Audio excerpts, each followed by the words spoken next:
Hello, YouTube. Welcome to my channel, Marriage, Politics, and Sports. This is the 55th episode of my Let the Women Tell It series. This one's a little change because it's political and or it can be. It's law. So this sister that you see here, she's on TikTok, and I'm gonna put the links to her channel into the description so you can go and see her, subscribe to her channel and stuff. Well, she's a graduate from Harvard, and she's also undergrad and graduate from Yale Law School. So she is really intelligent. So she's going to break down what it means, what the Chevron deference means, and uh, and what it means to us. So first, she'll give you an explanation, but all your regulatory uh, things like the EPA, FDA, and all these other kind of regulatory agencies now don't have the ability to set the standard without the court's interference if there's a challenge. So I could just tell you, you know, remember now, this is happening under the Democratic watch, but it's a conservative Supreme Court. So I don't know how it's going to play out, but we should be concerned about it no matter what we eat, what we drink, uh, all those kind of things. So, because when it comes to money or safety, money or health, money and anything else, the corporation's always going to lean towards profits and not towards what's best for the citizens. And I mean, this is simple the way it is. You know what I'm saying? So, without further ado, we're going to let her tell you in part one a little bit about what the law used to be and what this overruling actually does and what it means to us. And then she's going to come back and give you some more details with some specifics, and we'll play it. So it's not going to be too long, but it's going to be interesting. So take heed because it's pretty important stuff. So here goes.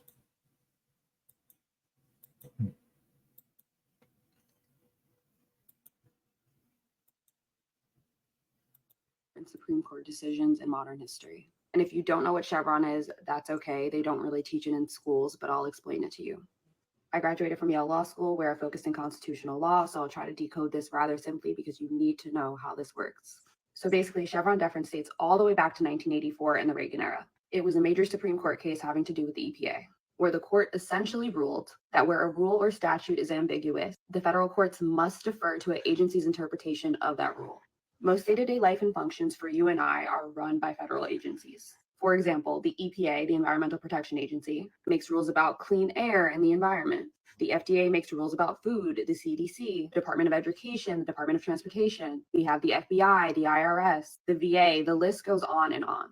They essentially run our country, and that's who we, the people, interact with the most. Now, here's the kicker. The leaders of these agencies are not elected, are appointed by the executive branch, the president, which means when a president or the administration changes, the rules and the leaders of the agencies generally change. So they'll flip-flop from Democrat to Republican, and back again.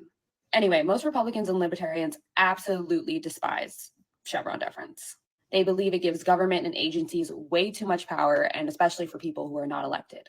Still, the idea is that these people are experts, doctors, scientists, whoever, and they should know best how to interpret the rules. And because there are so many rules and so many functions and so many people in the United States, it just makes sense to have experts and specialists cover them. But the court today completely did away with that and said, nope. The case is Overbright Enterprises versus Raimondo, who is the Secretary of Commerce. The court's holding is highlighted below. The APA requires courts to exercise their independent judgment in deciding whether an agency has acted within its statutory authority, and courts may not defer to an agency's interpretation of a law simply because a statute is ambiguous. Chevron is overruled. The decision was split 6-3, conservatives on one side, liberal justices on the other. And Kagan in her dissent is like, this is absolutely crazy. She writes, what actions can be taken to address climate change or other environmental challenges? What will the nation's healthcare system look like in the coming decades? Or the financial or transportation system? What rules are going to constrain the development of AI? The court has basically taken all regulatory power away from these agencies in the federal government and placed it into their own hands. This also gives power back to private organizations and corporations. For example, say the EPA has a rule about where you can dump your waste in products, and BP or some other oil company is like, hey, we don't like this because it's super expensive. We're just going to dump our oil wherever we feel like it, wherever it's cheaper. This makes it a lot harder to control their actions. This is most likely going to save a lot of money for some very rich people. Conservatives have been trying to get rid of this for years, and they've finally done it. This is a huge win for DJT today. They did it. The Supreme Court has officially overturned Chevron. So there you go. That's one that we have to, I'm going to stop sharing that right now. And so that's one right there. And we're going to come back for another one, just so she can get into some more detail with another couple of minutes. But again, you know, a lot of people, we kind of sleepwalk this as citizens. And when I saw that rule, and I immediately said, what the hell is the Chevron deference? You know, and I started looking for it, and I read up some stuff, and then I found her on Twitter or X, whatever you said. And I said, wow, you know, this will be a good one to put out there, just so I can just somebody else saying, listen, we got to pay attention to some of these things. So here goes part two. There's a little bit more to saying, but she gets into some more details. So let's get to part two and go from there. So a follow-up to the Supreme Court's ruling on Chevron deference and why it's particularly concerning. Let's take the environment, for example. How it's historically worked under Chevron is Congress will pass a law, but sometimes that law is not exactly clear. Let's use the Safe Drinking Water Act of 1974 for this example. The Safe Drinking Water Act basically says that all Americans must have access to clean and safe public drinking water. That's really it. I mean, there's some amendments here and there, but that's the broad scope of it. And that's kind of ambiguous because what classifies as safe drinking water? Now, this is where agencies like the EPA come in, and they start setting standards and rules and determining what classifies as safe and unsafe drinking water. For example, putting lead or having lead pipes could make drinking water unsafe. And I know you're thinking, who would do that? Who would put lead in drinking water or use lead pipes in tap water? Corporations and some local governments who do not care. For many corporations, if it's a choice between public safety and saving money, you can guess what they're going to go with. It's all about their own bottom line. And to be very clear, the people most affected by that are those who live in low-income neighborhoods where they don't have the same levels of pushback. And we don't have to imagine this. We've seen real-life examples. Think of Flint, Michigan, where the city clearly violated the Safe Drinking Water Act, and old pipes were contaminated with toxic lead, specifically trihalomethanes, which made many people and residents very sick. The EPA was able to come in, sue the city, get settlements, force them to replace the pipes, which also led the EPA to pass stricter rules. Now with the overturning of Chevron, when courts sue the EPA and say, hey, we don't want to follow these strict rules, it's now up to the court and the judges to decide what they think is safe or not. Whereas before, they were like, hey, these people are experts and scientists, let's leave it alone and trust their better judgment.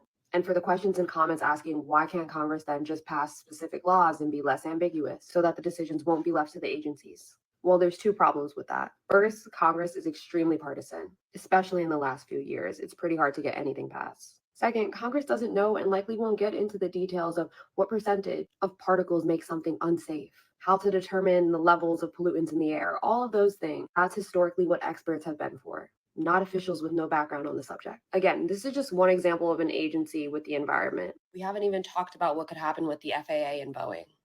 So a follow-up to the Supreme Court's Right, so you got it, right? You see where we're coming from with that. So you can go to her channel. Like I said, I'm gonna put the links to her channel in the chat, so you can go, not in the chat, but in my description box, so you can go and check out all her stuff. She has a lot of good stuff on there. So there's some scary things coming, you know. So listen, that ruling will get impacted whether Donald Trump gets in office or not, by the way. Because the rule is the rule is the rule. So they changed it. Even if a Democrat, even if Biden gets back in, you could bet your bottom dollar he's going to let the corporations have their way as well. You know, there's no real war against corporations, whether it's a Democrat in charge or a Republican in charge. The corporations run our country based on money. And how else do you think that regular politicians who get public servants for their whole lives become multi-millionaires? You know, how else do you think that happens?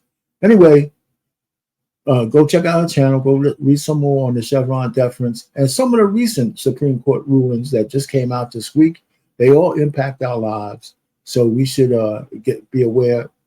Let's step out of the matrix and take the blinders off, because ignorance is no longer going to keep you safe. Our pain, marriage, politics, and sports. Over and out.